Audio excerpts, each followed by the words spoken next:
Hello, Brussels. I'm here to meet Carles Puigdemont, the ex-president of Catalonia, who fled after the failure of the referendum that was declared illegal by Spain. He dreams of an independent Catalonia within a strengthened Europe, and all that is in Uncut on Euronews. Carles, how are you? I'm okay, relatively, yes, I'm fine. A few days ago, you declared that Catalonia's independence would be a chance for Europe. What does that mean?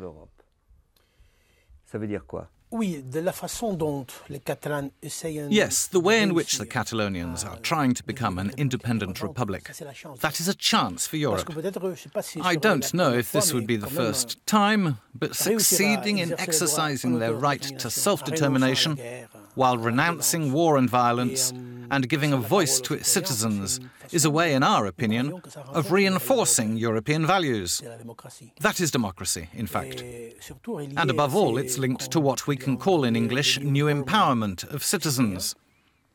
But it's also linked to the opportunities brought by new technologies. It's a sort of chance to maybe overcome the unhappiness that's rippling through Europe for many citizens, and which is affecting politics.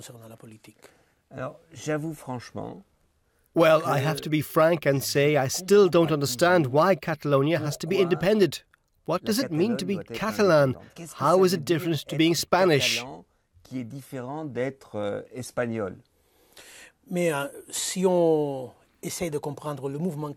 If we try to understand the Catalan movement from the starting point of identity, or in the framework of the classic debate of nation-states at the end of the 19th century, then obviously it's not possible to understand it. The questions of identity, the reasons behind this, were already present 40 years ago, when there were no elected supporters of independence in the Catalan parliament. Today there are other reasons driving events, mainly linked to the way we want to live in a democracy and the way we want to manage ourselves and have the tools in our hands to contribute better to the development of our society and the world. After 40 years of the Spanish Constitution, we can say that there are still a lot of things to correct, and all the evidence shows that it's very difficult to do this within the Spanish state.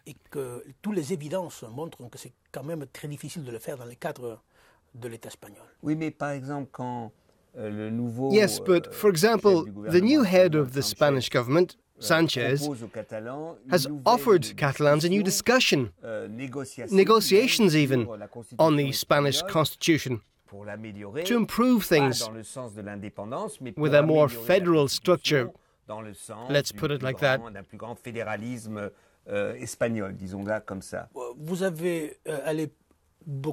You're going a lot further than what the Prime Minister has said. He has only spoken about a referendum on self-government. But to do what exactly? Of course, we've already tried that path in 2005 and 2006. We approved a new autonomous statute with a large majority in the Catalan and Spanish parliaments, validated by referendum. But in the end, the Constitutional Court, which had been nominated for some time by José María Aznar, completely struck down these new statutes. So there was something that now sets a limit decreed by the court, and we cannot go any further.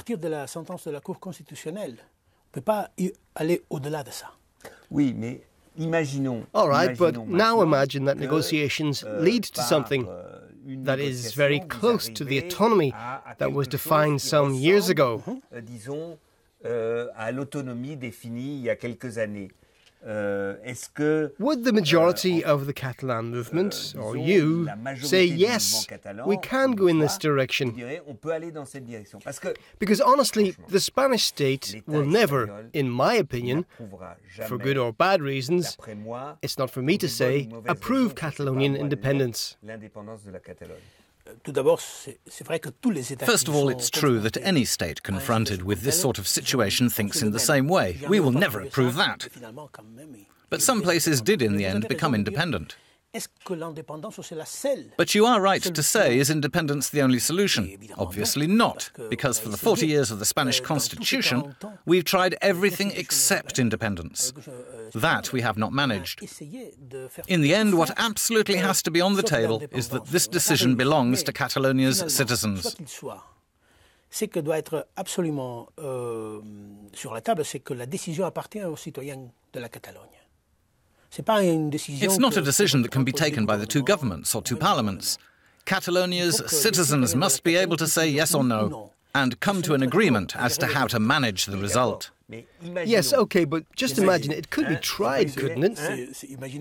You would need a lot of imagination. We can already imagine it. Let's say negotiations lead to an agreement that remains within the Spanish state, that there is a redefinition of Catalonian autonomy, or even of all the regions, and that the Spanish and Catalan governments propose that everything you have agreed on be put to a Catalonian referendum.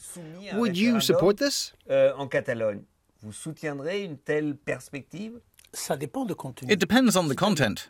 That is to say, are we ready to talk about this? Are we ready to change the project with the Spanish government to one that goes towards independence, or a sort of devolution max, or federalism that's always been talked about but never enacted? But what about a German-style federalism, for example? Well, of course, if 40 years ago we had had that, we wouldn't be asking for independence today. That's obvious.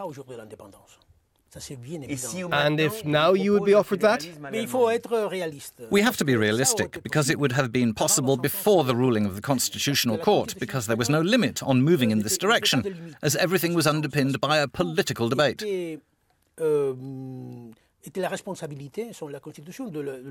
But when an expert on the Spanish Constitution from Andalusia, not Catalonia, said that this amounted to a coup d'etat, then it's not very realistic to say that there is any possibility to go beyond that.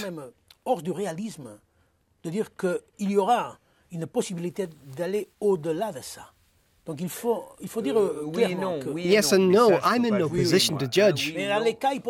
But if Spain had accepted the Catalan Parliament's text in 2005, obviously we would not be here today. All right. I'd like to return to the question. For you, what is it to be Catalonian? For me, to be a Catalan is to be a Democrat. Okay, but everyone can be a Democrat, or not? Yes, but when you claim the right to self-determination, you have to pursue it to try and build a really democratic nation. There are many countries that are independent, that are recognized and can make proud declarations about their identity, that are not democratic at all. For sure, like Venezuela. These are democratic commitments. Above all, to be Catalan is not a question of blood or territory, which are more traditional ways of believing or living citizenship. It's a fact, a voluntary act to adhere to a set of values.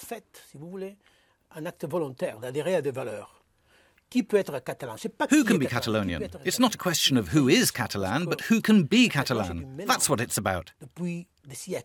This is because Catalonia has been a melting pot for centuries. 70% of us have a mother or father or both with roots elsewhere. And we want to continue like that because...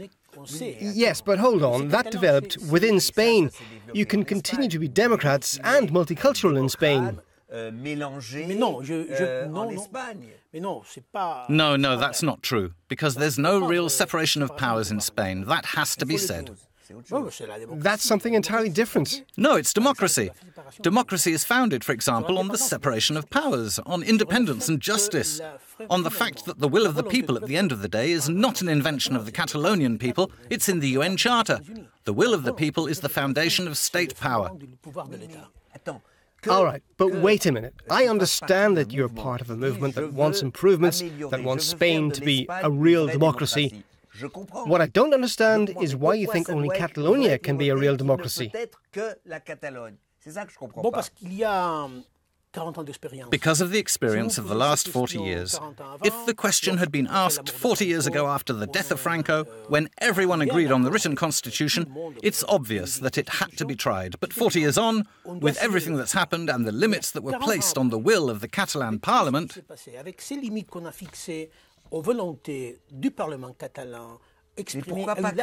Why not create a broader movement from the ground up?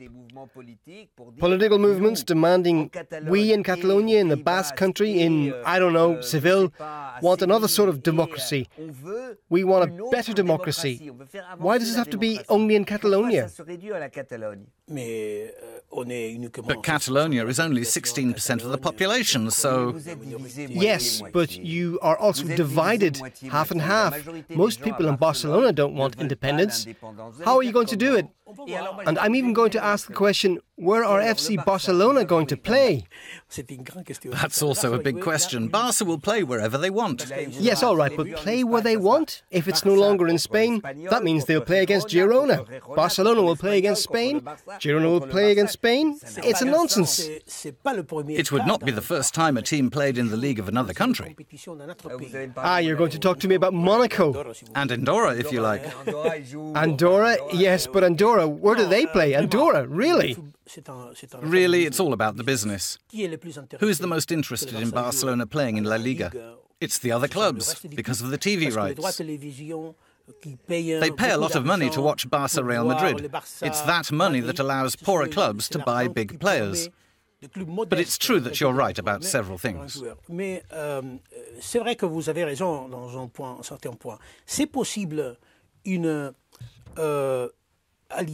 It is possible to form an alternative alliance in Spain, for example, to discuss a republic, a Spanish republic. A federal republic?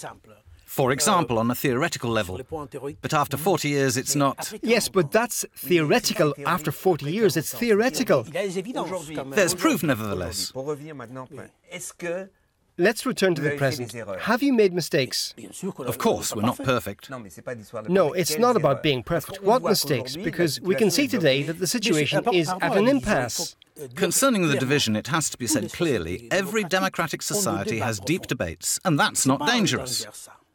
The danger is not resolving issues democratically. Everyone has their ideas, above all when it concerns important subjects like Catalonian independence. That doesn't mean that there's going to be a civil confrontation. What it does mean is that there are divided opinions, and that the only way to really recognize if there's a majority for independence or not, the only way, is to allow a vote. If the Spanish state continues to hold its position, no question of holding an independence referendum, how long is this state of affairs going to continue? We will see, because the referendum was held a year ago. The voters are there, and that is real.